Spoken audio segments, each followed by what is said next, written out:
the last couple of years and the focus on self-care. And it was like, we have PD focused on self-care. And it's like, you know what? My self-care would be that I wouldn't have to sit through PD, that I can go home. Yeah. And I can choose my own self-care. And then it also became a business model, right? Like bring in self-care for educators. And all of a sudden our burnout became a business model. And the guilt was so real. Like, I can't even protect myself. Like, how am I even failing at that? Yes, it got weaponized. Yeah, it did. And Yeah. it was like, well, why aren't you taking care of yourself? Why aren't you going to the bathroom? Why aren't you drinking water? Why aren't you doing yoga? And it's like, dude, now I can't even do this right.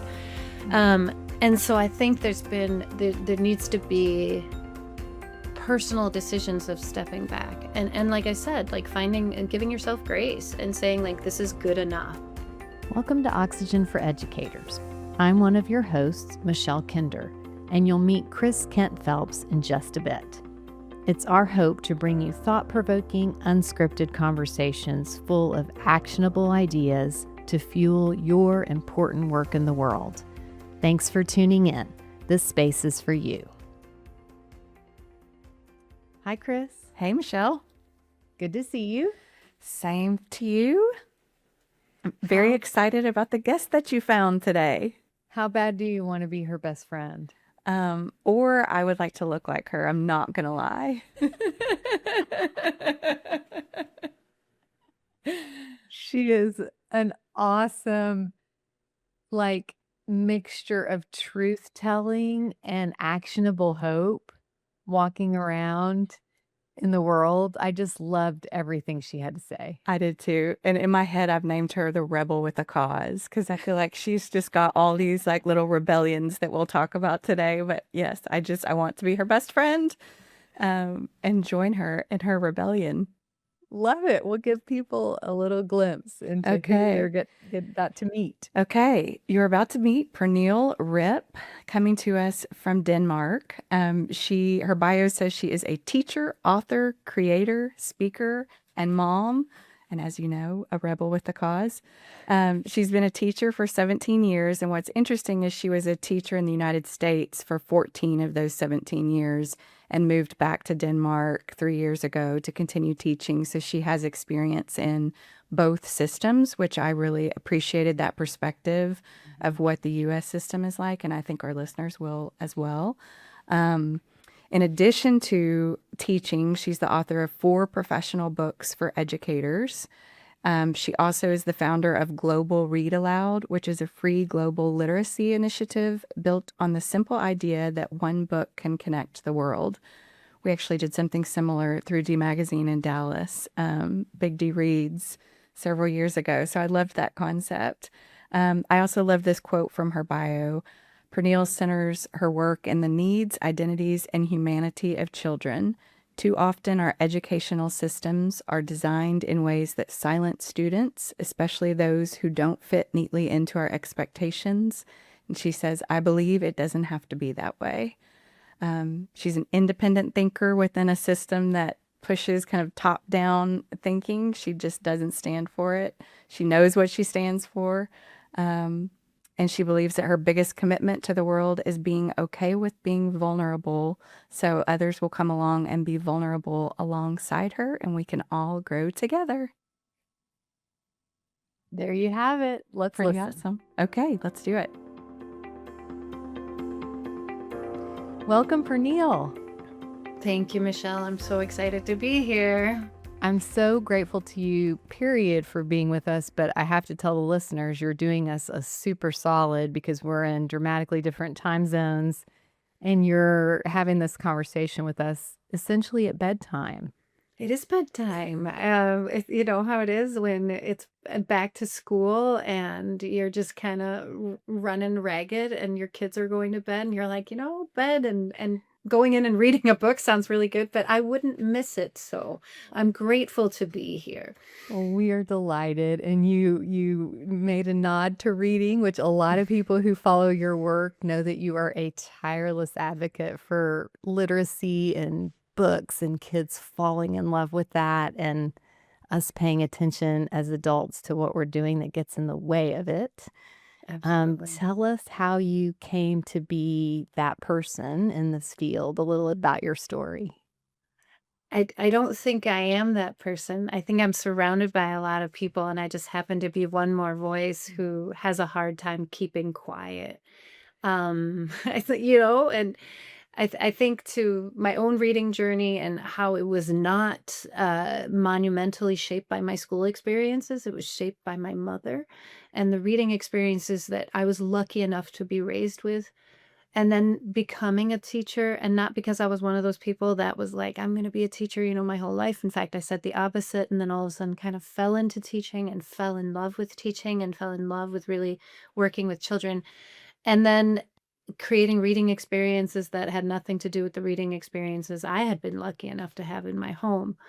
And recognizing so quickly that the system of education swallowed me up Oof. and made me just move the traditional ways of doing reading instruction onto the children that I now was in charge of and had the care of, and never questioning that system and never recognizing that the students' voices were completely dismissed from the work that I was doing. And that even though I was going through the motions and doing all of the things that was supposed to create readers, really wasn't making a big difference for the kids who had a really fragile relationship to reading. Hmm. And so much like any other journey, I just started writing about it because I couldn't believe what my students were telling me. And I felt so stupid for not having asked really simple questions. And it just has been this organic growth of just thinking about reading identity and thinking about the reading experiences that we create for students and that we also try to sustain. And right now that we're really fighting back to protect, as so many different decisions are trying to chip away at what we know is needed for just engrossing, engaging reading experiences where children walk away feeling like reading has a place for them to belong. And so I'm currently in Denmark, where I'm from. I was in America for 24 years, where I got my degree and I taught and got to live and be an American. And now I'm home, and I've been home for 3 years with my kids and my husband, and getting to do the same work, but in a Danish system that Yeah. is very similar and yet incredibly different than the American one. And yet it's the same reading conversations we're having. It's the same Interesting. kind of deterioration of reading and Hmm. also of teaching Hmm. that we're seeing globally. And so I'm still just me sitting behind a computer or a phone and going, maybe others need to like think about these words too that I'm thinking about, or I'm out in my garden and I'm thinking about like my own reading life or my kids' reading life or my students' reading life, and something pops into my head. So that's how I got here. It was from not being quiet and not really knowing what I'm doing most of the time. Just sharing. So relatable. Right? Like there's like I know some people are like, here's my plan and I'm gonna share and and I've worked in marketing, and it's like there's no plan. Yeah. Like Yeah. it's just like super organic. Like what am I seeing in front Yeah. of me? And then this like tenacity of curiosity of going, why? Mm. Why is this happening? Why is this Mhm. happening in my third grade classroom when it was also happening in my seventh grade classroom in Wisconsin and in my fourth grade classroom in Wisconsin? And, and I talk to educators around the globe going, why is this happening? Like, and what are we doing to change the narrative? Oof. It feels like traveler to traveler, and sort of like inviting people in to a less alone place by sharing Yeah. your own thinking, and not being able to be quiet. Like that's such Right. an act of service and generosity. I don't know if it's generous. It's just I need the thoughts out of my head so I can sleep. Really, it's just my husband laughingly is Symbiotic. like, "Ooh, come on, honey, get them out." But I think it's also it's choosing to be vulnerable because it Mm. is vulnerable, Yeah. and that's one of the hardest things. The pedestal that we're placed on as educators, particularly within North America, Mm. um, it makes us like kind of shy away from being vulnerable because our jobs are affected by it, our performance is affected by it. But we have to be vulnerable when it comes to like reading lives and curricular instruction and our education lives, because we have to be able to go out there and say, I don't have all the answers. So where can I find people that are smarter than me or have more experience? And then also being smart enough to realize that some of those people that we need to listen to are the kids in front of us. And that really requires, like, you have to humble yourself to go down and say, I know you have value and you're going to actually teach me, the adult. But that's a vulnerable position to place yourself in, especially in a education field that's, just propped up on performance and evaluation and standardized testing. And Yeah. we're supposed to be these superheroes, right, that have all the answers. So I think for me, that's been my biggest commitment to the world, is just going, you know what, I'm gonna be okay with being vulnerable, and maybe others will be vulnerable alongside me so that we can grow together. Mm-hmm. Grapple, like create the conditions Mm-hmm. to co-grapple. Yeah. When you talked about how, like, everything you just kind of arced, it made me think about the experience of the adults in the building in a system that makes vulnerability hard, but sometimes makes prioritizing child voice hard, dignity, all the things you talk Mm-hmm. about. What what are we doing, and what are you hearing from your fellow grapplers? Like, what's the way in around the adult experience so they can be well, so they can then create conditions for kids to be brilliant readers and engaged readers and excited readers? I think one of the biggest things that I had to come to terms with and find peace with is that I'm only one piece of the puzzle. Mm. And that's not the education that we've been taught. Wow. That's not the educational myth, especially when I think about all my years teaching in America. It was never fully said, but it always felt like I was supposed to be the savior, right? Like, we as a system were the ones that were supposed to provide everything.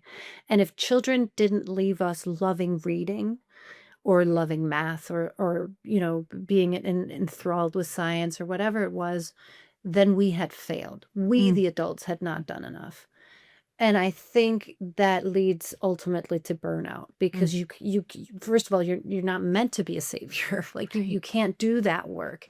You can be a safe place. You can be an adult that is reliable, an adult that tries, an adult that, gives everything they can, healthily give.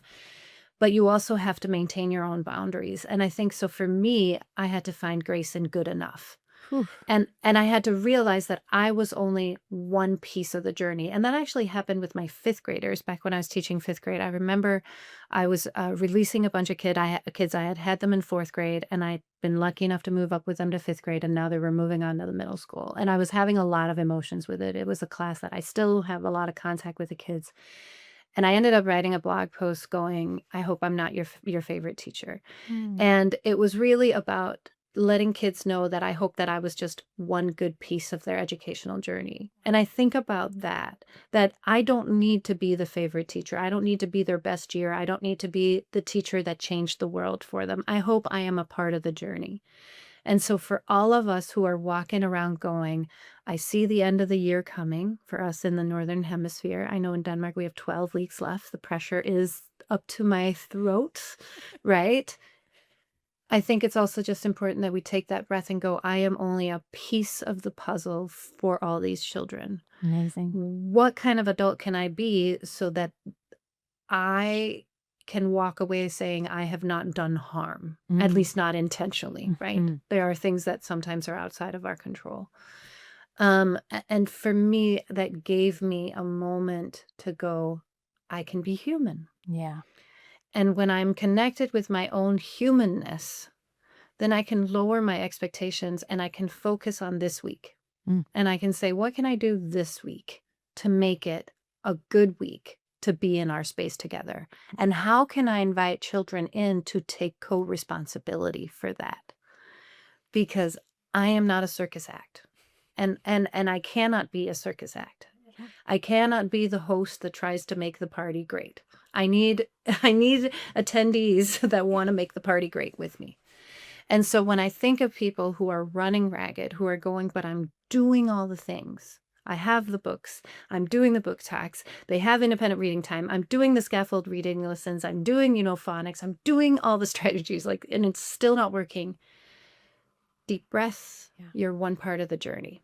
And so I tell the students all the time, my job is not to make you love reading, because especially teaching middle school, that's a challenge, right? Like they're going to look at you and be like, I can out-stubborn you anytime, right? But I always tell them, like, my job is to hopefully make you hate it a little bit less, especially if they're out to that extreme. Yeah. Because then it's like, that's not threatening. Yeah. That's like, oh, maybe we can make it a little less sucky. Continuum. Yeah. And that also gives me a break. And we need that, because we can't do this work and continue to invest ourselves in the ways that we are and do this work in a healthy way, because it's too hard. Nobody, like we've talked, nobody comes away and takes anything away from us. So with every test score and with every standardized thing that comes and with every new curriculum that is brought in and every new fidelity measure, I always think to myself, okay, nobody's removing anything from me. So what can I remove? Ooh, that's right. great. What am I allowed to remove? Because nobody came and said I couldn't do it. Yeah. Yeah. And then I ask the students what's working and what's not. It's, Sorry, that was a lot. oh, no. It was fantastic. There are so many mantra like just that mantra of I'm a piece of the puzzle. It's so different than thinking I'm the whole puzzle. I'm puzzle glue. I'm the person putting the puzzle together. That's how you created such a rich picture of the experience of educators and the underbelly of our superhero myths. It landed. This community. Oh, go ahead. No, I just think about it, and it's not teachers that are walking around going, like, perpetuating this superhero myth, right? But it's the society that we live in. Yeah. It's how we're told that you can't post certain things on Facebook because you have to live to a different standard than everyone else, right? Like, we're not even allowed to be fully human in our interactions, because as educators, we are the epitome of role models, and yet at the same time, we're not treated as such, right? We're not treated as anything special, because the minute that it's not going the way society wants it to go, well, then it's our fault. Yeah. Too. And what an awful position to constantly be in, because how many of us have had to go in and close our door in order to simply breathe and survive a day, right? Because the pressure feels so much. Yes. And so I think about how we fight back within the system in order to protect the children that are in the system, and certainly also ourselves. And understanding that systemic issues aren't personal failures. Because I'm thinking of you come across as having such clarity around what's systemic, and then within a system that in many ways is broken, how do I show up in the most human way and in a way that's self-protective and sustainable? That's really different than I think for many educators, because they've fused the system failure as a personal failure, and they've in some ways been asked to do it. Yeah, we've been told that, right? Just like how our evaluations are tied in some places with students' performances, or the publication of test scores. It's like all the wrong things that are getting publicized, like how often do we hear sunshine stories about schools rather than like all of the headlines that sell the news? But I still struggle with it. And this is, I'm now in a system where you're allowed to just be a piece of the puzzle. In fact, you're encouraged to be. And it's still hard, because I still feel so incredibly responsible. Like, I'm now their Danish teacher versus their English teacher, but I'm their Danish teacher. What do you mean they haven't made the progress that I somehow promised they would, because I'm me, right? And so it's a constant reminder to recognize that this is so much bigger than one person, 1 year, and that there's only so many things that I can do in order to be able to show up fully and not be a husk of myself. Right. And knowing that showing up in that regulated nervous system state is the biggest thing you have to offer your students, creating that safe container. That's more important than anything we're ever going to offer in terms of a fun fact or knowledge. But man, is it hard. It's I hard. I I mean, know. it genuinely is. And I think about like all of Yeah. the last couple of years and the focus on self-care. And it was like, we have PD focused on self-care. And it's like, you know what? My self-care would be that I wouldn't have to sit through PD, that I can go home Yeah. and I can choose my own self-care. And then it also became a business model, right? Like bring Yeah. in self-care for educators, and all of a sudden our burnout became a business model. Yes. And the guilt was so real. Like I can't even protect myself. Like how am I even failing at that? Yes, it got weaponized. Yeah, it did. And Yeah. it was like, well, why aren't you taking care of yourself? Why aren't you going to the bathroom? Why aren't you drinking water? Why aren't you doing yoga? And it's like, dude, now I can't even do this right. And so I think there needs to be personal decisions of stepping back, and like I said, like finding and giving yourself grace and saying like this is good enough. Mm-hmm. And there's little stupid ways that we do that. Like I don't make fancy slides anymore. I used to make fancy slides all the time, and I was really obsessed with like the colors and the patterns and like how it looked. I think about like stupid little things that used to be time suckers, and now I'm much more like, here's the knowledge, Yeah. let's get to work, just little Yeah. things like that. Or again, recognizing that I'm not going to get to all the things. So what am I going to get to that is going to be done well? Yeah. And how do you come up with that list of the things that are sort of sacred ground from your years of experience? Well, I think it's obviously what my school is focused on, and the values that we have and what we're placing importance. And then I think it's my own years of experience. I think I'm in year 17, and then also all the learning that I've done through the years from others, right? Like if I'm focused on reading and writing and speaking and spelling and grammar, okay, what are the ground components that I'm not willing to sacrifice? Mhm. And what am I willing to die on a hill for as well? Independent reading time. I'm going to Mhm. die on a hill for that anytime. That doesn't mean that we can't do other things as well. Mm. But that's one of the core components. And so I think for me, it's really like in the summer where I truly try not to work very much, because the summer vacations here are short in Denmark as well. They're only about a month for educators. Mm. But I try to go through and go, did I stay with my core items that I wanted? And what are the core items? And when I first started doing this many years ago in Wisconsin, my core items were like 15 things. Mm. And it's like, I couldn't even remember them. There were so many.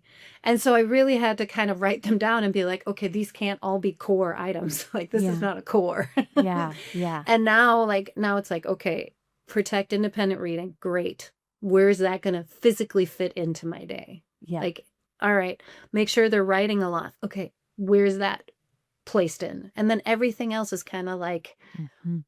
around it. But I really just have like probably 3 or 4 cores now. Independent reading, make sure that they're creatively writing, make sure there's lots of student talk, and then make sure there's time for just quiet. And like quiet or noise, like whatever. Yeah. And those are it. And then everything else is fit in around it. And then I look at the curriculum, and then I look at like all the things that we're supposed to do and go, okay, how does this fit into the core values? And so it's just, I think it's also being able to sit back and go, what do I stand for? And where do I believe my educational values lie? And do those show up in the work that I'm doing? And if not, why not? Is it the system again that's stripping me of these things, much like many schools are cutting back on independent reading time? Okay, is that a hill I'm going to go and fight on? Or am I going to have to find a way of being sneaky and get it in? Or am I just going to say, okay, I guess that's out of my hands right now? Hi, I'm Katie Worden, producer of Oxygen for Educators. I want to spotlight our sponsor, TackieBox. TackieBox is an elementary school program that pairs innovative content with a tactile tool in daily practice to teach children to self-monitor their own words and actions and their responses to others. It's a proven tool that reduces behavior incidents by 66%. Through daily self-reflection, students build self-awareness, self-regulation, and meaningful connections. TackieBox is a light lift for teachers with a big impact on student well-being. Go to tackiebox.com to learn more and become a TackieBox district. When I think about the way you're talking and the way many people's inner worlds operate. I hear in you clarity first, that the system is not always going to act in your best interest or the kid's best interest, Right. consciously or unconsciously. Yeah. In the space of that, what is in my control? Yeah. And can I get Exactly. real clear about that? And then can I release what isn't, or whatever Yeah. doesn't hit my top few lists? Yeah. That's such a there's a lot of spaciousness in living that way. How did you get to that point? Or has it always been Stress. there? No, God, no. Gosh, I wish. No. You didn't come into the world as a little Buddha baby. No, God, no. And I was the worst kind of teacher. I was the one that preached about trying to take care of yourself and didn't take care of yourself. I mean, not in a like a Yeah. here's what you should do to take care of yourself, but I was my full hyperfixation was education, and so everything else just dropped away, whether it was my children or whatever. Like I kept like, how can I get better? How can I get better? How can tomorrow be better? And finally, it was my health. Yeah. Let alone my children, right? And my husband, but my health. I had pneumonia twice in 6 weeks, and like I could not get healthy, and I kept going down. Like whenever I would get sick, it would just hang on. And my friend, one of my great friends, gave me the book Minimalism. Love that And book. I know, right? And it's not an education Mhm. book, but she was like, you need to read Mhm. this. And I was sick, so I read it. And I just, it was a slow realization of what are you doing to yourself? And it was a slow realization of going, I'm fighting windmills. I am literally fighting every single thing that's out there because I'm so enraged at the system. And yet some of the things it does not matter that I'm standing here screaming. And yet I'm expanding all this energy in it. And so it was a summer of going, where can I actually affect change? And that doesn't mean that I'm going to ignore the other things, but I'm going to find peace with them in some way. Like Yeah. I'm not okay with it, but it's Right. not going to be my Yeah. battle right now. Yeah. I'm going to put the trust in other people. And then I'm going to go hard on the things that I want to go hard on. And then I think it was also a recognition of going like, you're not the best self because you're constantly, even when I was teaching or when I was a parent, I was never there. My head was always somewhere else. But it didn't come overnight. It was not some grand moment. And it truly, I will say this to all of you listening in America, it wasn't until I moved into a system in Denmark that I was really allowed to embrace this. Because the system is just set up differently here. But I think in America, I came to a point of going, you know what? I don't have to have emotions about this because Interesting. my biggest catalyst was my emotional reaction. Yeah. I would see some sort of decision coming down and I would be so infuriated and I'd be like, don't they know? And then I was like, wait a minute, I don't have to have emotions about this. I can work on this if I choose to. I can go in and I can speak to my principal, or I can, kind of work through the channels if I want to, or talk to my team, or I can do this within my own practice. But I don't have to be upset about it. I can just jump straight to action. And I think that also saved me a lot. Now, it doesn't always work. Right, I right. am an emotional person. But it made me realize this idea of like, why sit and fester when instead, like, let's skip that part Yeah. Go right and then to just the go to, okay, am I going to do something? Yeah. Or am I just going to be really annoyed and tell my husband about it? And then I'm going to push it Yeah, aside and yeah. focus on something else. And so it's still something. But no, I mean, it's been a very conscious decision of trying to figure out where I need to place my energy. And I would much rather place my energy in creating fun things for students and listening to students and hanging out with my own family and reading good books than being angry all the time. One of the things we talk about sometimes on the podcast are Suzanne Stabile's discernment questions, and you're preaching in her choir, whatever the phrase would be. It's what is mine to do, what is mine to say, and what is mine to care about. And just allowing yourself to kind of go through those passes and understanding that if you release 90%, then 10% you can show up for in a way that is sustainable and you can Yeah. have real impact. But if you're Right. trying, I love the windmill thing. And of course, it comes from someone who loves to read. Right. But Yeah, I use it with my own kids all the time. I'm like, you're finding windmills. And they're like, I don't know why you say that expression, Mom. Like, Don Quixote, you're just, I was like, I barely read it, but it's a good one. But that's so true, right? Because the system right now is intended to make us angry. When we go on social media, the algorithm, like the news, everything, it's the negative that's getting thrown at us all the time. It's the horrible headlines about schools and about teachers and about all these things. So we're provoked into being in this state of constant awareness and this constant state of hunger. They want us to be hungry because the hungrier we are as educators, the more time we're going to give them for free. Yeah. Right.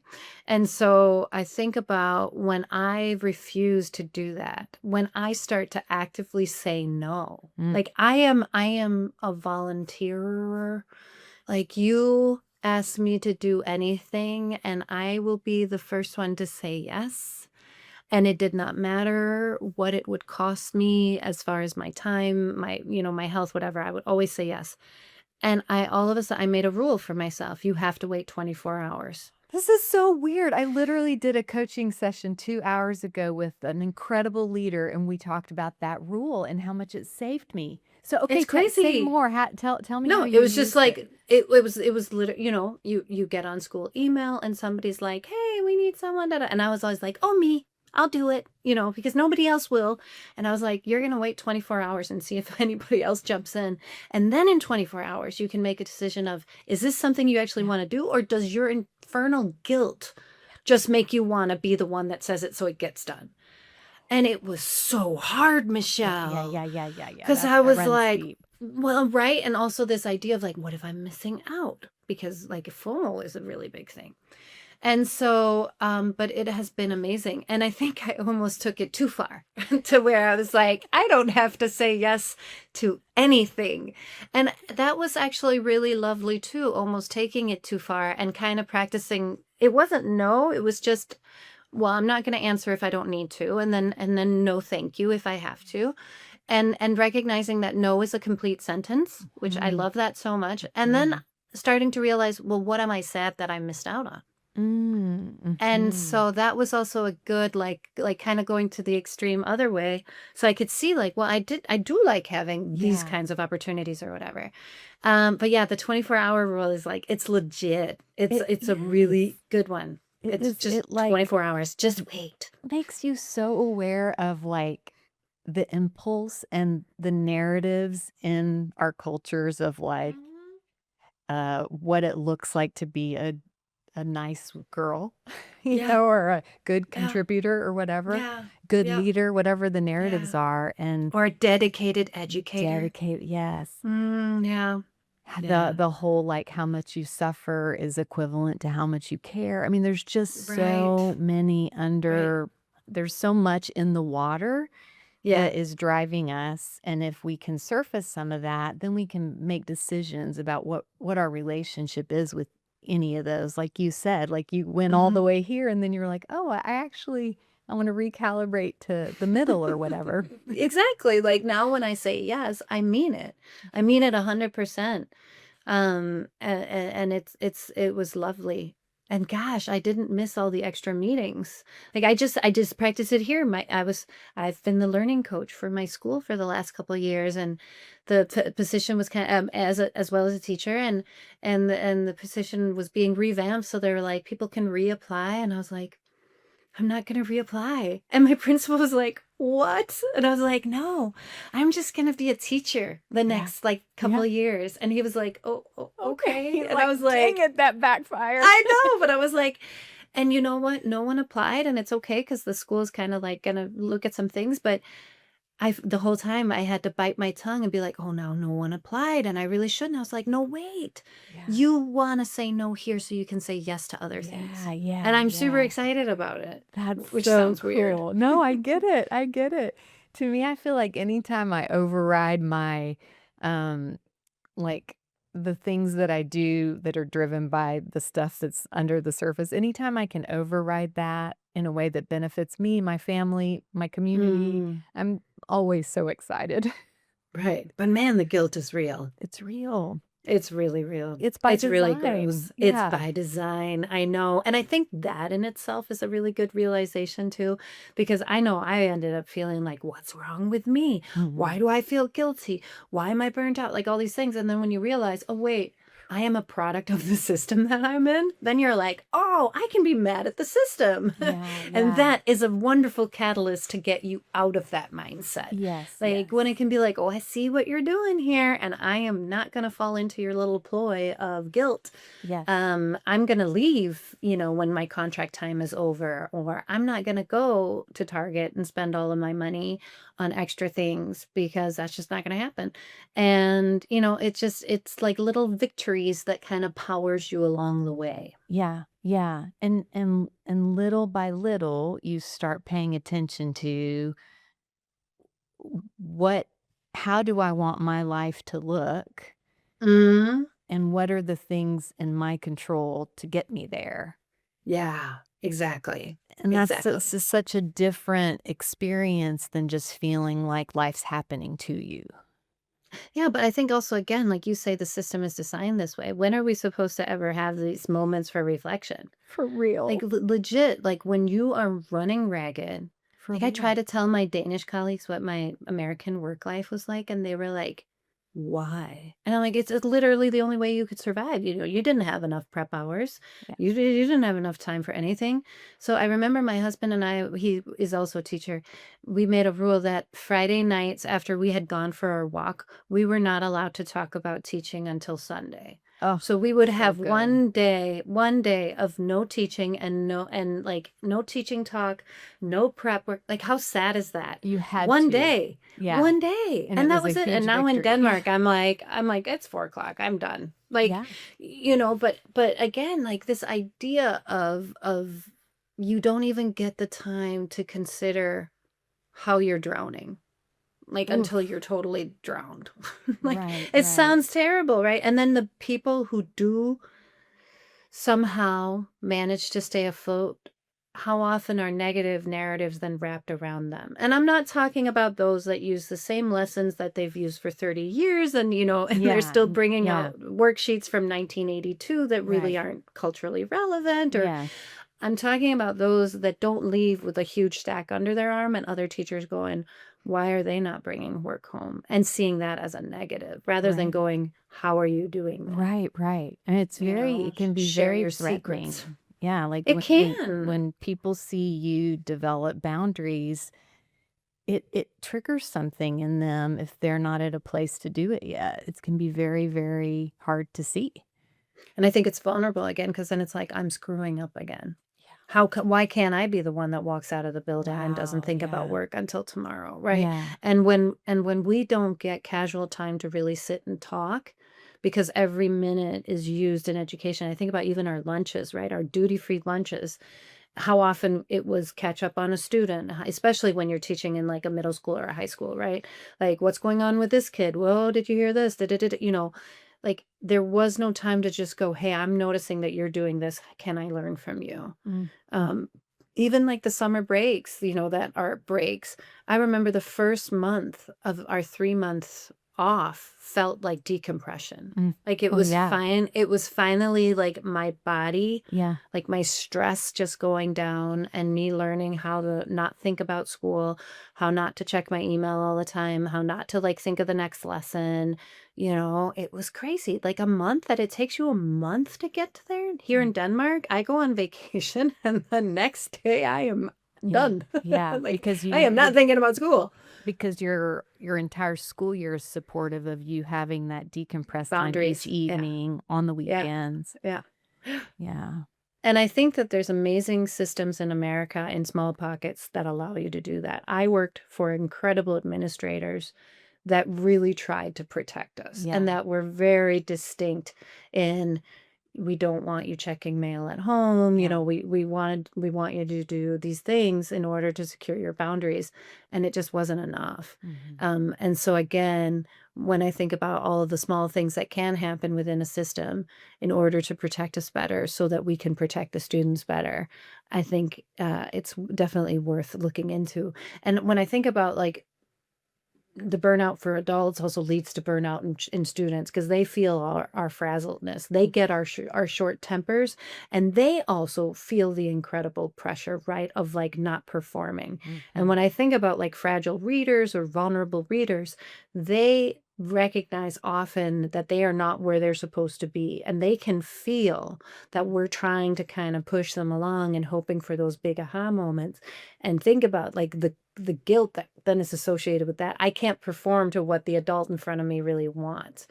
And you know what? Then it's a lot easier for me to pretend I don't care, pretend apathy, or pretend hatred, because that's a way I can protect myself. Yeah. And so I think about this perpetual, just like busyness of this system and how it filters down to the students too, that they don't get to breathe and they don't get to just be like, okay, I'm learning at a normal pace and not this like exaggerated pace because we're all behind on the first day of school. Woof.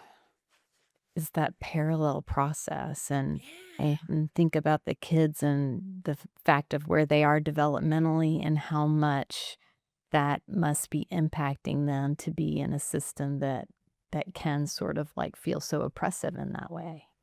Right. I just think like I have children with handicaps, my own children. And I think about how the system has really been damaging to them in some ways, and not the people, not the teachers in the system. They've had incredible teachers that have gone above and beyond in trying to protect them from the system. But I think about the hurrying through and really the negative consequences it's had on their reading identities, as well as just their general school identities and their relationships to schools and the distrust that it has caused, and this idea of internalizing that I'm not smart. Oof. I'm not good enough.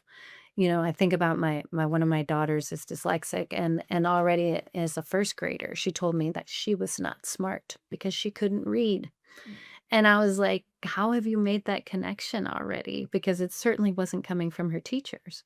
But in the system, she could tell that the other kids were reading and she wasn't. So therefore, she must be stupid, Oh, right? Versus reading is difficult and I'm Right. just going to work on that. But it was like, nope, my whole it intelligence went is way now. wider. Yeah. Yeah. Yeah. Yeah. So how old are your kids present day? They are 12, 13, 13, and 17. Oh my gosh. You're in the thick of it.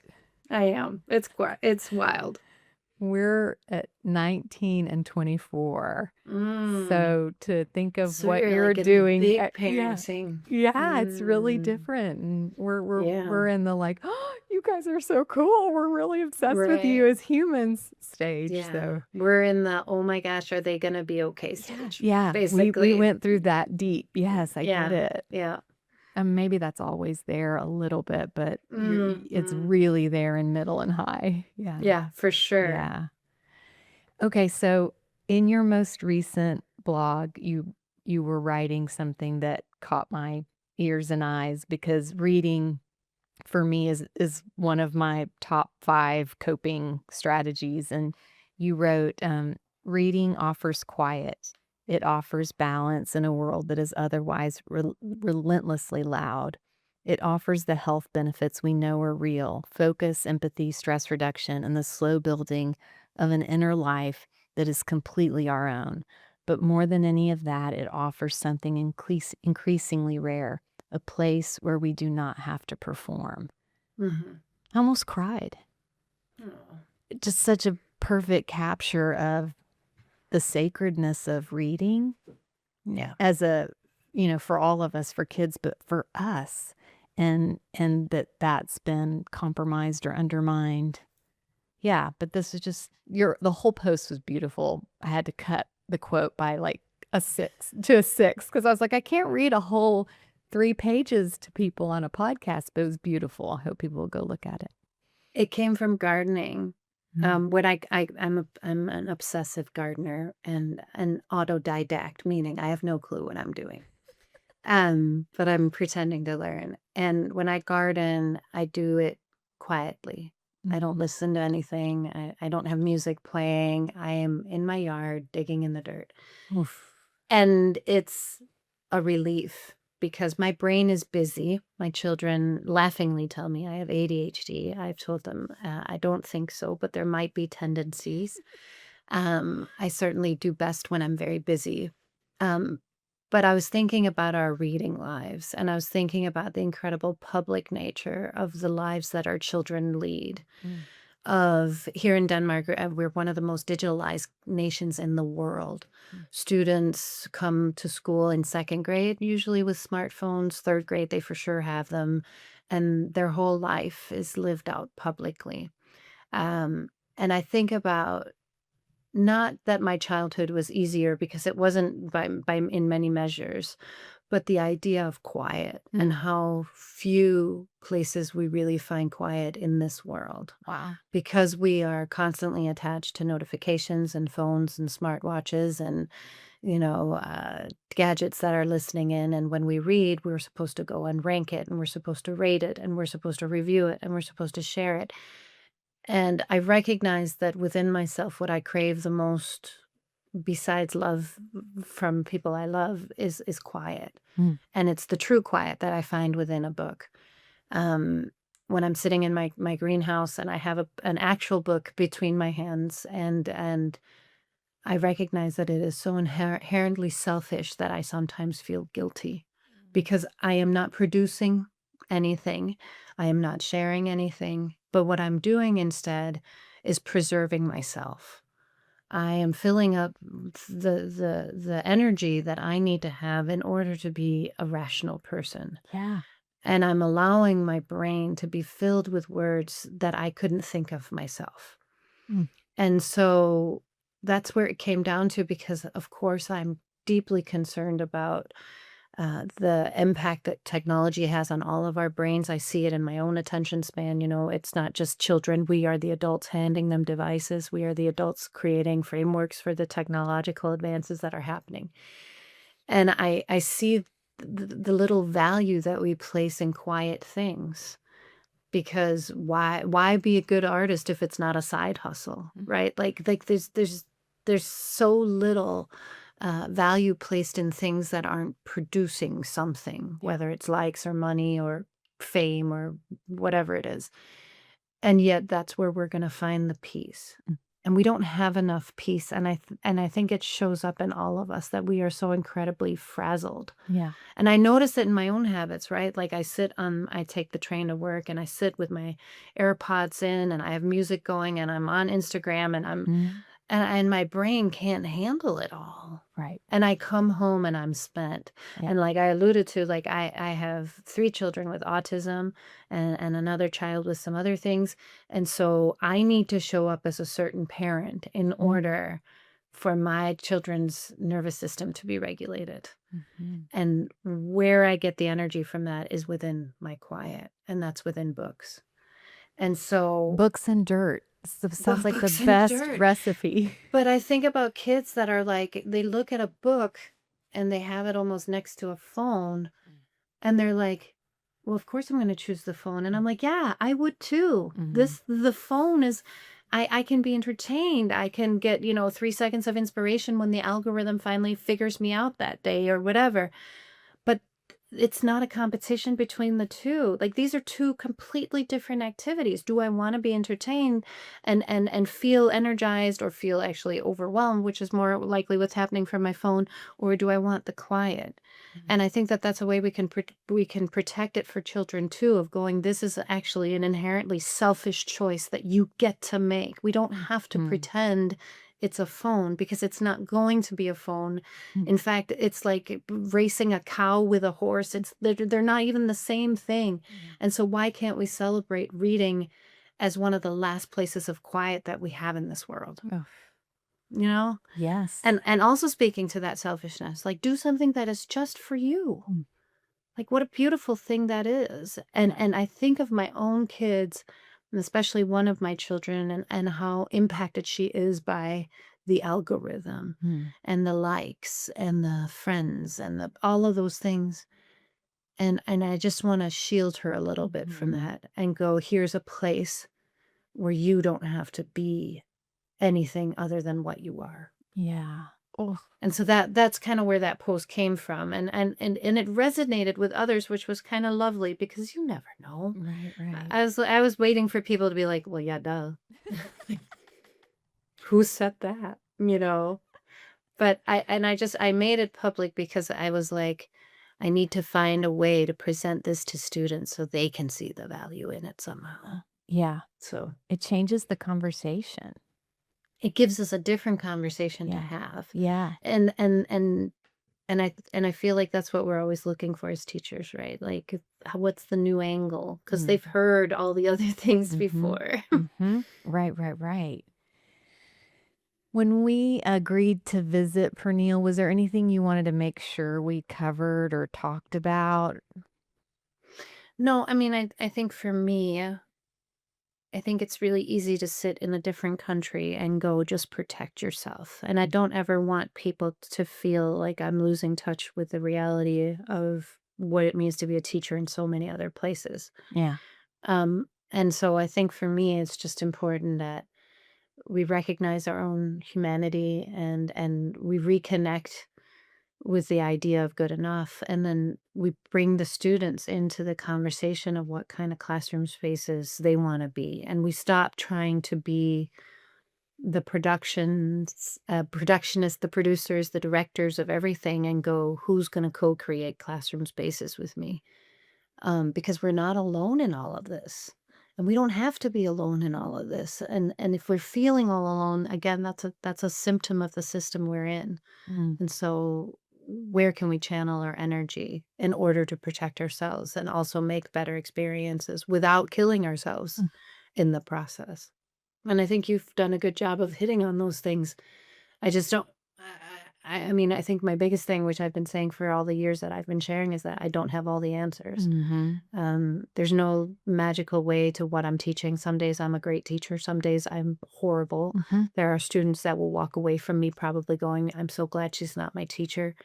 But at least I know that I show up and I try to be real and I try to reflect and I try to grow every single day. And sometimes that growth is completely stagnant. And sometimes that growth is protection and going, I'm not going to grow right now because I can't take it on. And I'm going to do what's good enough. I'd be a fool to comment. I think that's perfect note to end on. I'm grateful for you and the work you've put into the world and also for being willing to visit at bedtime. So thank you. Absolutely. Thank you for As it your got darker, time. I can tell it got darker and darker. No, thank you for having me. I hope anything that I said wasn't too rambly and resonates in other places.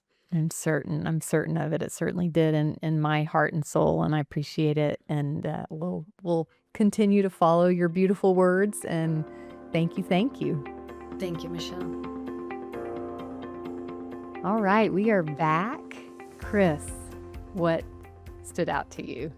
So many things, but I'm gonna throw an audible here and ask you to start with sharing how you found Pernille, and then also kind of your vision for why you asked her on Oxygen for Educators, because you said that you guys said that before you pushed record when you got on the call, and I think it would be valuable for listeners to hear that if you don't mind.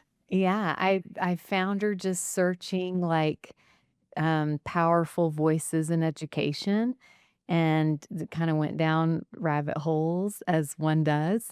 And what struck me about her work is that she's so adamant about keeping the humanity in teaching and preserving the dignity and the humanity of kids as they're learning to read and seeing themselves as readers.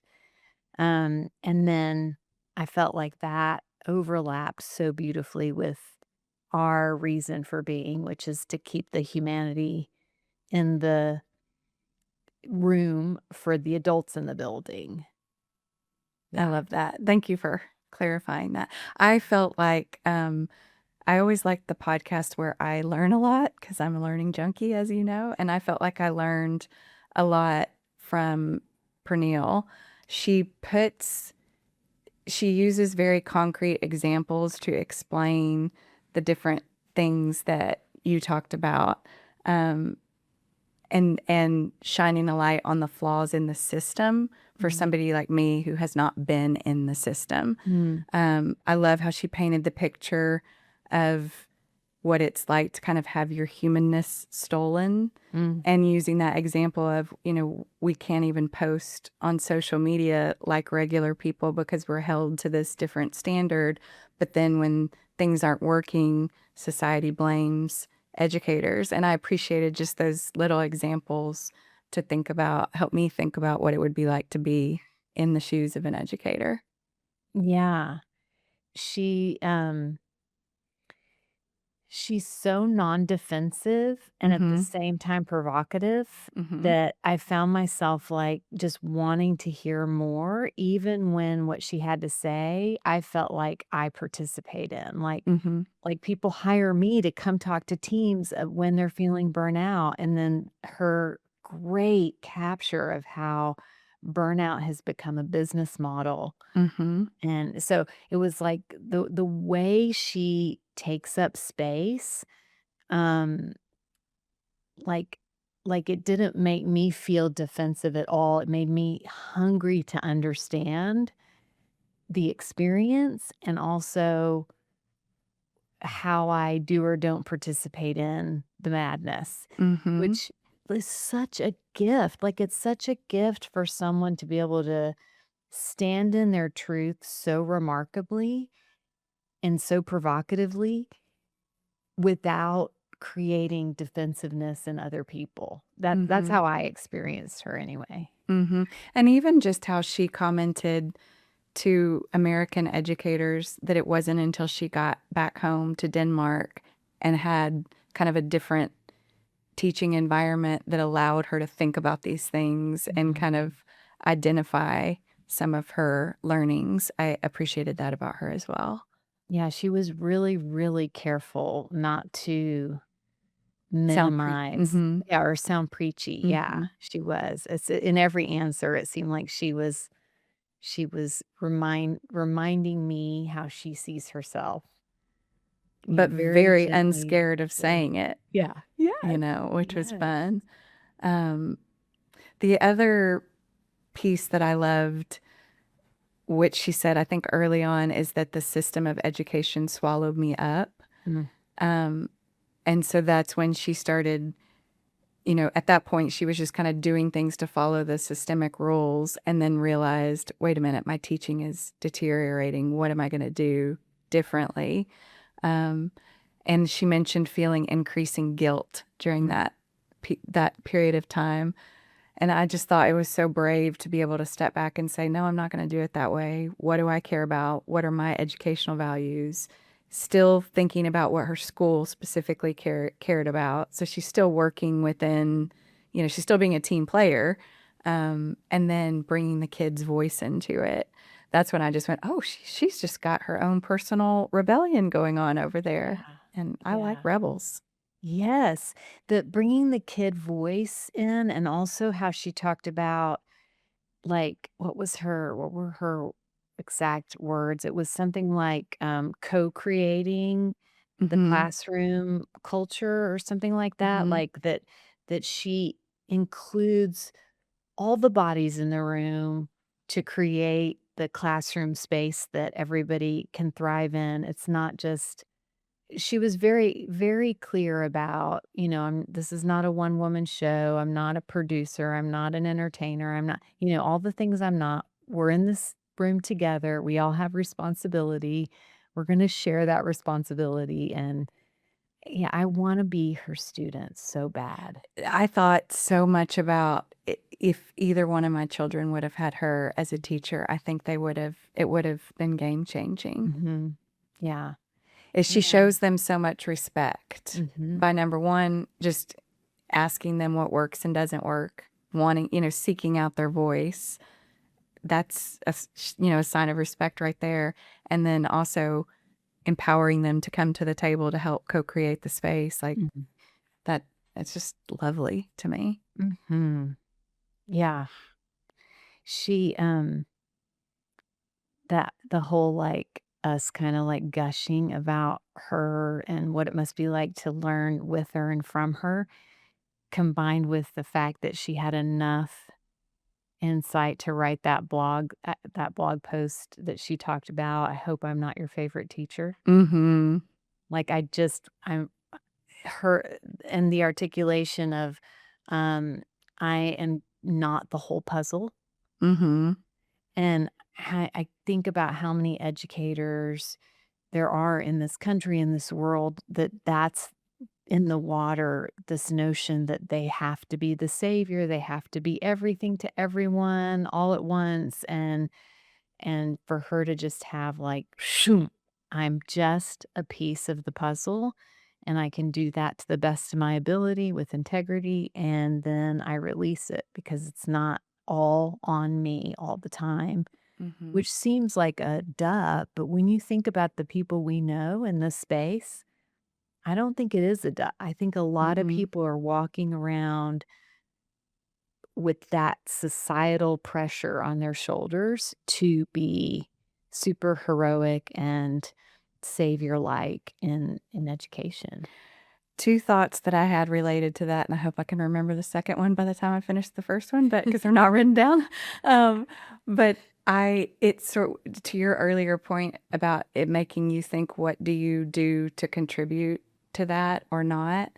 I thought a lot about how the last page of the magazine that we just published, that we're so very proud of, listeners, is called Be the One. And I thought, oh, are we contributing to that kind of savior mentality there too? But then I started, the underlying message is really you're doing that. You're being the one by just showing up and doing your job. That's it. Yeah. But I had to have that conversation to check us Yeah. when she talked about that. So that was one point. And then the other thought that I had was it's a lot like parenting. In my case, single parenting, where you feel that responsibility. And as you know, and I probably talked about on the podcast, my daughter's gone to college and I miss her, and she's not coming home this summer. And I feel like I'm struggling a lot with like letting her go and wanting her to call me and tell me everything that's going on. And my friend Christine said to me that you have to think about the fact that you're just a chapter in your child's book. She's the majority of my book, so it's different. But I thought about that when Pernille spoke about that piece, just not wanting to be the favorite teacher. Like, I'm not supposed to be my kids' everything. Everything. Yeah. Yeah. And there's a layer of grief in that. There's also a layer of freedom in that. Like, Yes. then what else is there in my life as she's launching Yes. that might I'm still capture on the my grief. I'm attention? still on the grief part. And listeners, I've got Michelle's Radical Hope on grief on autoplay that I listen to a lot these days. So if you're feeling like me, just a reminder that it's there because it's being very helpful to me. So thanks, friend. That's so funny. I bet you get sick of my voice. No, I don't. I just feel like you're God. kind of like walking through life with me. So, Good. That's what they're there for. I'm glad. Yeah. And yes, the grief part is like, yeah, we can't rush through those pieces of it. Yeah. Yeah. This is kind of a continuation of what we're talking about, but we didn't use these words specifically yet. Find grace in good enough. Oof. Oof. I So good. loved that. Find grace and good enough. I have that as one of mine too. Let me see what I wrote about it. Yeah, I mean, I just wrote her quote, and then I wrote that this is not resignation, it's recalibration. Mm-hmm. Like good enough. Okay, I can do that. Well, and if you're a little impish like me, it also kind of there's another like mini rebellion right Yeah. there, Yeah. just to be able to stop the madness and say that it takes backbone Yeah. and edge. And a reclaim, like it's a reclamation a little bit too, because if we're not okay with good enough, then we never arrive at this superhuman version that gets imposed on a lot of people, but for sure educators, So if you're always in that striving mode, never arriving, the chances that you blow past the good stuff in your life are high. But if you're in that notion of the grace of good enough, then the chances that you actually inhabit your body and inhabit your life and, like, notice the little things that actually are everything, or I'm just old and I'm obsessed with, like, birds and dogs and, things that grow. Both could be true, as Both you could be like to say. true. Yeah. But you know what I mean? Like, the grace of good enough, it's like a whole body exhale. Mm-hmm. Whew. Yeah. Do you want me to give one? Sure. Okay, so I thought the way she spoke about how the system doesn't just exhaust people, it shapes their identity was huge.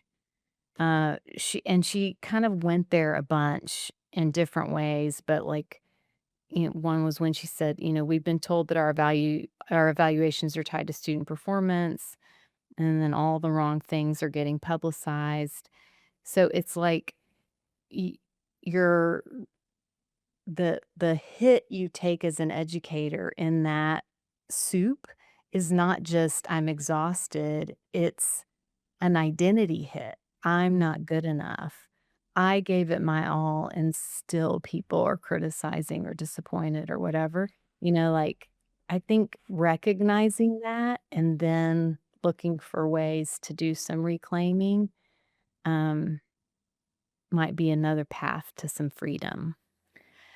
And on that note, she spoke about just teaching the deterioration of teaching. That's what the system is doing.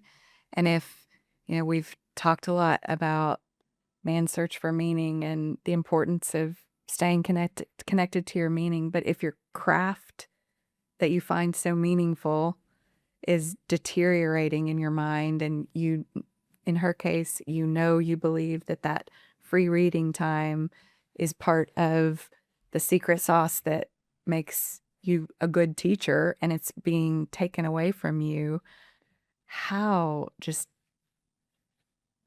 I mean, debilitating, really. Yeah. I would Yeah. think.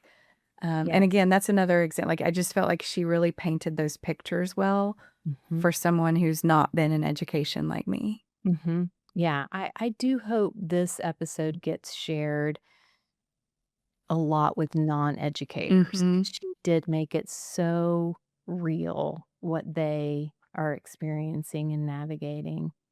And I sort of, oh, go No, ahead. you go ahead. I was just going to say, I sort of felt like that clarity and kind of her own personal plan for how she changed it in her classroom and in her life, seeing those two things, like the issue and then the solution that she created that is working, for those of us who could see those two things painted so clearly, like, that gives us the opportunity to be the voice of encouragement to help other teachers, if we're a parent in a classroom, to Mhm. help encourage all educators to do the same, to Mhm. do what they know is best for our kids. They know what's best for our kids.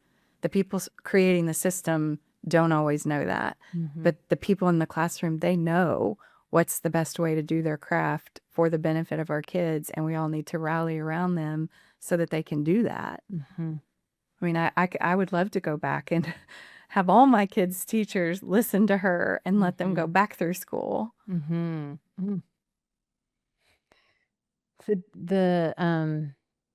The kind of like, I see you, I know you, I understand you, I champion you, like, which used to be pretty organic in the parent community teacher administrator relationships. Like, there was, at least it tilted in that direction of trust and respect. And I feel like the last 5 years or so, that has gotten real wonky.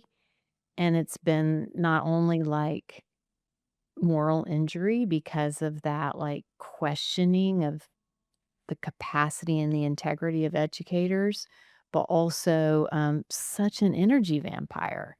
Like, Mhm. we've talked to so many educators who have had to spend an enormous amount of time around adult drama that should be focused on kid outcomes. Mhm. And yeah, it's a so your point felt like a really nice counterpoint. Like everyone who sees that and wants something different for the educators in their lives. And I talked about this, I can't remember with who, but like for a time we probably have to overdo it.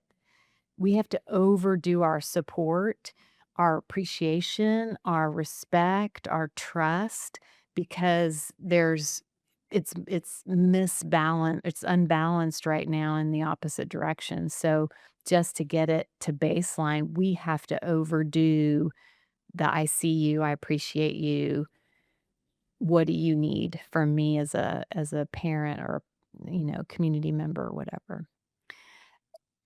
Yes, and I also felt like she shared a different way we could help because I think like from the vantage point where my vantage point as the mom of a sophomore in high school, I'm on all kinds of different parent tech chain. What can we do? But it's always food or it's always like resources that we might bring in. It's never, hey, you tell us the best way to teach our kids and let us Mm. stand behind you in, again, I go back to that word rebellion because it sounds fun, but those individual teachers directing what's best for the kids, and that's where Yeah. we should come around them. So I think there's a lot of, again, speaking just from my vantage point, there's a lot of good intention to support educators, but is that the best way to do it? I think Mhm. not after listening to Pernille's interview. Yeah, Pernille made the case for respect me as a professional, respect our work, our knowledge, our understanding of how to, and then remove barriers so we can do our craft, as you That's it said. right there, the removing barriers. That's, I Yeah, feel like, where parents could maybe help more. interesting. Mhm. How much did it resonate for you when she talked about chasing windmills or fighting windmills and that understanding of I don't have to have emotions about this? Yes. That was so powerful. Yes. It took me back to the years that I was really focused on criminal justice reform. And I mean, the system was so overwhelming to me, all the way from the courtroom to release from incarceration. Like there's just so many issues, soup to nuts. And I remember speaking with Doug Deason, who's a local Dallas man who's done some really amazing work in that space. And his advice to me was you have to pick a lane. He was like, it's so overwhelming. You have to pick a piece that you're going to focus on. Otherwise, you can't be effective and make a difference. So there was that. And then also a business coach I work with said typically entrepreneurs try to spin 15 different plates in the air. So they've got 15 strategies going and they're spinning the plates. And every time you take your eye off one plate to spin another one, you just lost momentum and you changed your level of impact. And that's what she was saying, or that's what I heard Yeah. her say. Yeah. So yes, it was very impactful for me. What about you?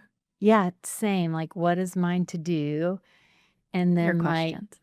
am I getting, am I like, is there a puppet master creating this outrage in me? Obviously, not literally, but you know what I mean? The system can act like a puppet master and it gets us all woof, woof, woof, like spun up and spun out and like very upset, very emotional. Then we fizzle out before we even take any action that actually moves the needle on something that's in our lane.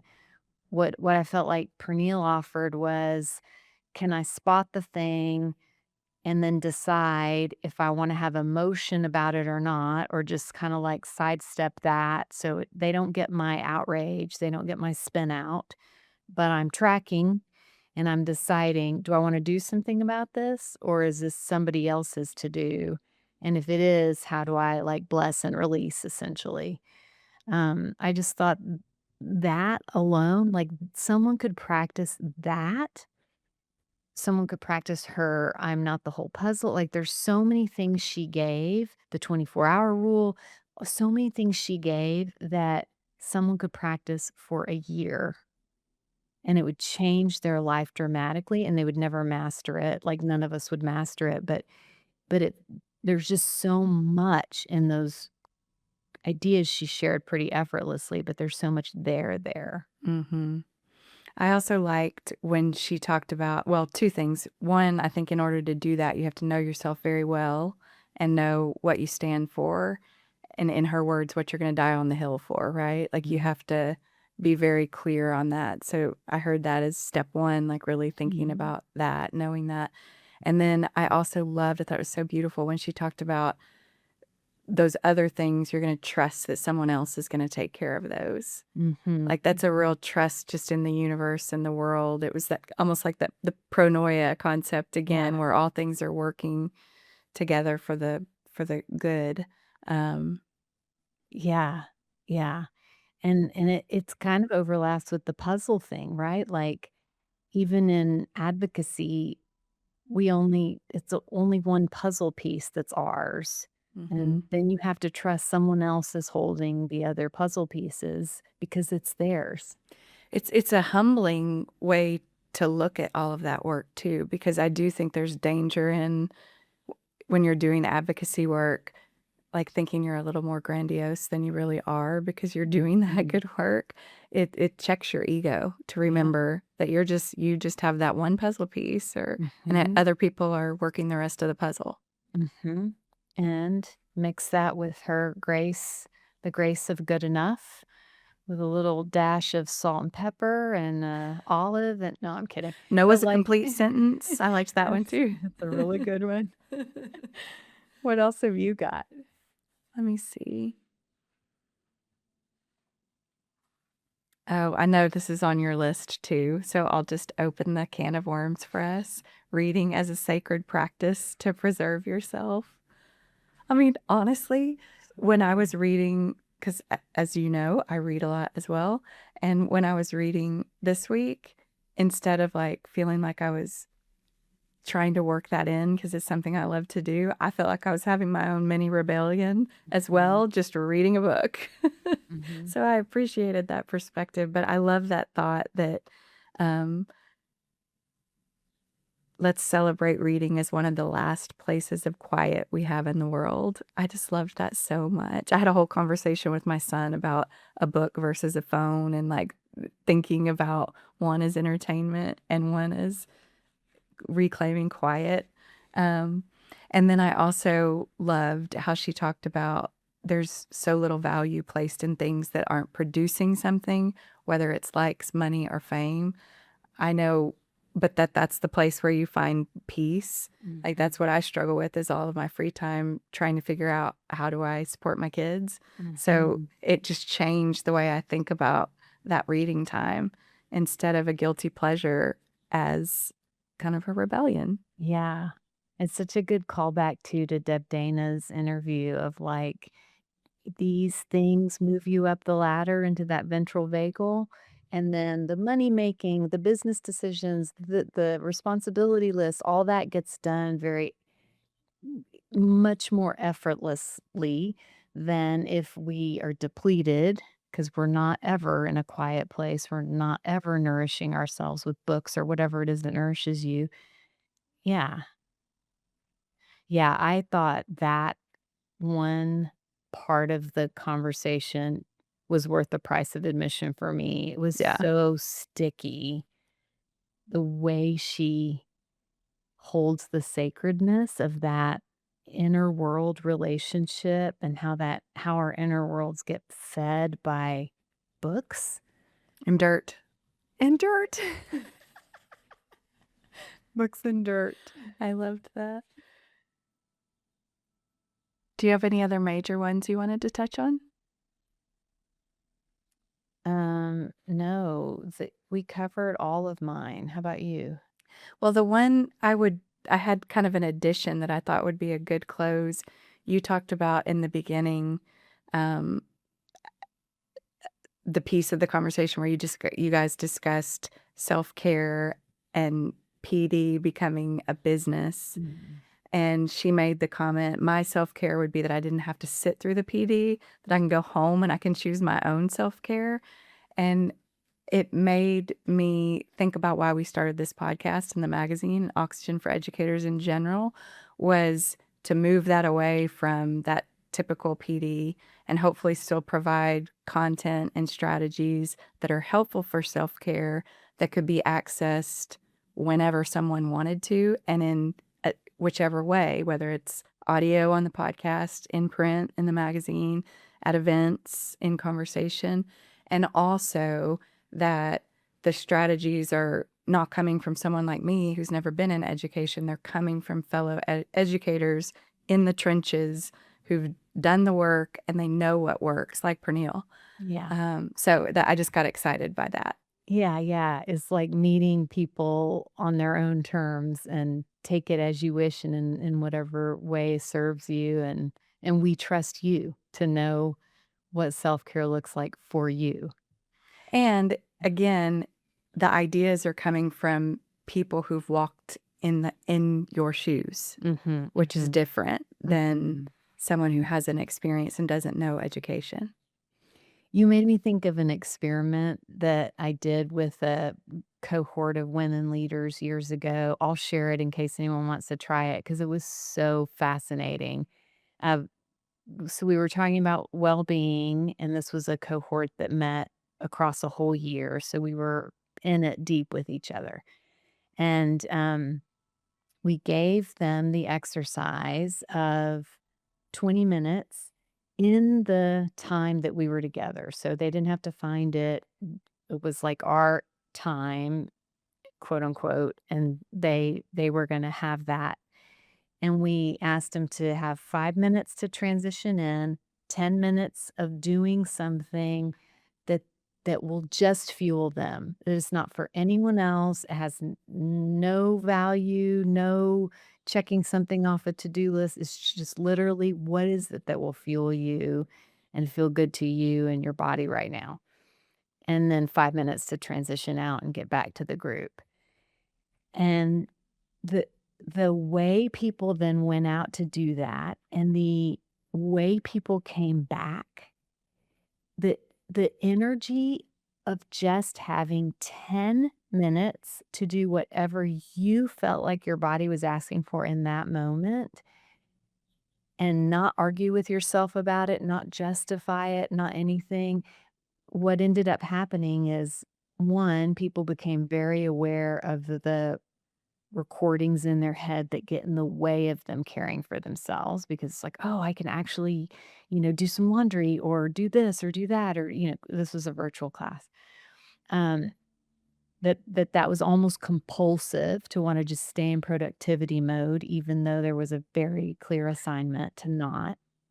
That was a big aha. The other was what they ended up wanting to do when they just listened to their body. Mm-hmm. Some of them, it was like cat naps, and some was like get up and move.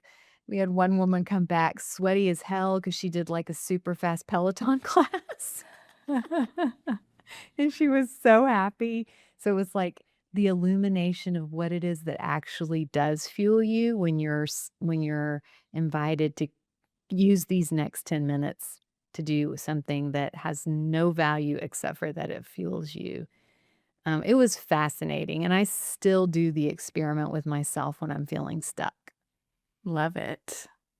That's great. What do you think you would do, like right now? Like if we did a 10-minute read?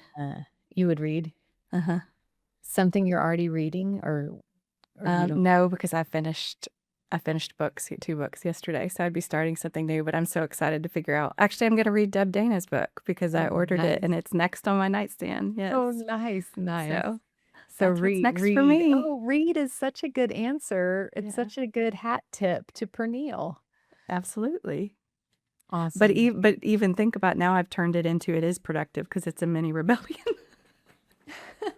No, no, because mini rebellion for you is representative of freedom. I know you enough to know.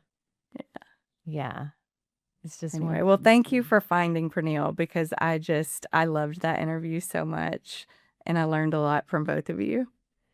I learned a lot too, and I got a below the level of content infusion just from her spirit. So, our hats off to you, Pernille. Please keep truth telling, keep learning, keep sharing vulnerably. Vulnerably. Yeah. That's a word? Yeah. Yeah, because hopefully she knows this. Hopefully she's gotten lots of feedback about how powerful her voice is in the world, but she can add two plus. We know at least Absolutely. two new obsessed people. Yes. And no one judge me if I come back with bangs next week. Oh my God. Please. If you dress as Pernille for Halloween next year, I'm going to be like really freaked out. Well, we'll send her a Do picture. I have to wait that long? No, you do not. Yeah, it was great. And I'm assuming that we'll put in the notes where to read her work. Yes, yes. We need to link to the blog post that I pulled that quote from because you would love reading all of it. And Jake and you would find even more interesting thoughts for y'all's conversation, reading the whole thing. Okay, I love it. Awesome. Yeah. All right. Well, we will see everybody next time. Thank you for your kind attention. And another huge thanks to Pernille. Thank you. All right. Bye, Chris.